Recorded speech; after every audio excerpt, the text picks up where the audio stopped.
It's England in the late 14th century, and a country is about to leap into revolution. The peasants were tilling out under the unfortunate weight of bitter taxes, with their murmurs ignored by those in power.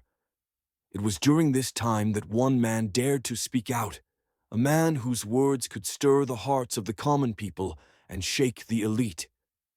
His name was John Ball, a priest but a rebellious one, turning into one of the most dangerous men to the ruling class, not because he deployed weapons or violence, but because his ideas were lethal. But as history has time and again proved, speaking truth to power usually comes with an unacceptable cost. John Ball was to pay the ultimate price for daring to inspire the downtrodden. It was not just a sentence of execution, but a lesson to all others who dared to dream of a much fairer and more equal society. Stay with us through these final days in the life of John Ball as we find how one man's hope for change was crushed and yet left an indelible mark upon history. The scene was set back in 1381. England was under the rule of King Richard II, but by this time the kingdom had gone into disarray. On erupted the Peasants' Revolt, the wrath of ordinary people tired of heavy taxes and a tight class system which kept them in poverty. The spiritual leader of this revolt would be a radical preacher named John Ball. He had one simple yet very revolutionary message. When Adam delved and Eve span, who then was the gentleman? In other words, why should a few people enjoy wealth and power while the masses suffer? His words touched the heart of the people.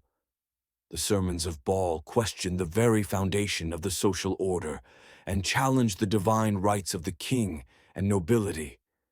He envisioned a world in which all men were equal, none born into privilege, while others would be forever doomed to toil. To the common folk, Ball wasn't just a priest, but a ray of hope. But to the ruling class, John Ball was dangerous. His ideas weren't at all rebellious, but revolutionary. The elite knew full well that if his message spread, their power and control over the kingdom could crumble. And so they decided to make an example of him. When the first surge of the Peasants' Revolt had been defeated, John Ball was taken prisoner.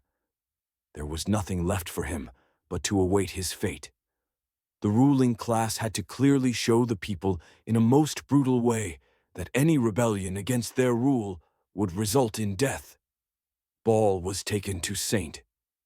Albans, where his execution was to be a public spectacle. It wasn't enough to take his life. The powers that be needed his death to be as brutal as possible, serving as a warning to any who dared to dream of equality. He was hanged, drawn, and quartered, a punishment reserved for the most egregious traitors. No, this was not an execution. This was an acting out of power, engineered to create fear. The crowd is gathered, some in mourning, others too afraid even to show emotion. John Ball, who once gave hope to the commoners, now stood before them, broken.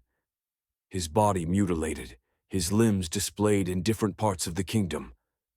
It wasn't just the death of a man, it was an attempt to kill the idea he stood for. But here is the kicker.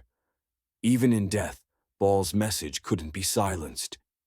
As the nobility sought to squash his movement, the words lived inside the hearts of the people. The Peasants' Revolt may have failed, but the seeds of change had been planted. The execution of John Ball was not just the legal ending of one man's life, but a means of showing the brutal lengths to which those in power would go to retain their grip on control. More crucially, though, it was a demonstration of how frail that power really was.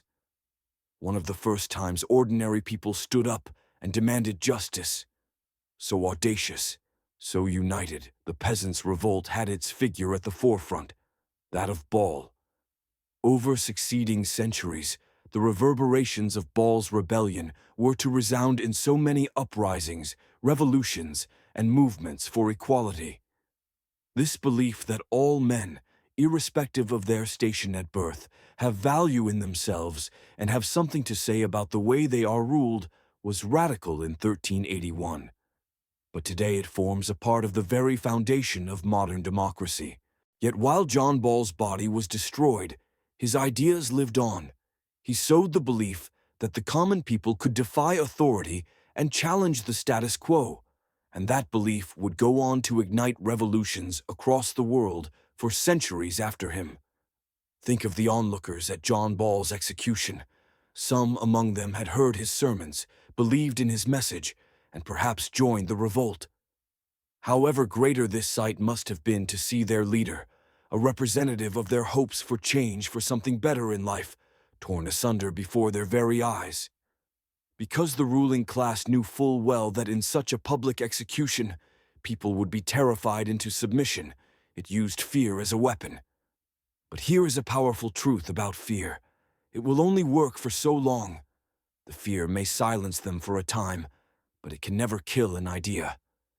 Deep were the psychological scars caused by the execution of Ball, but never could they erase the hope he had lit.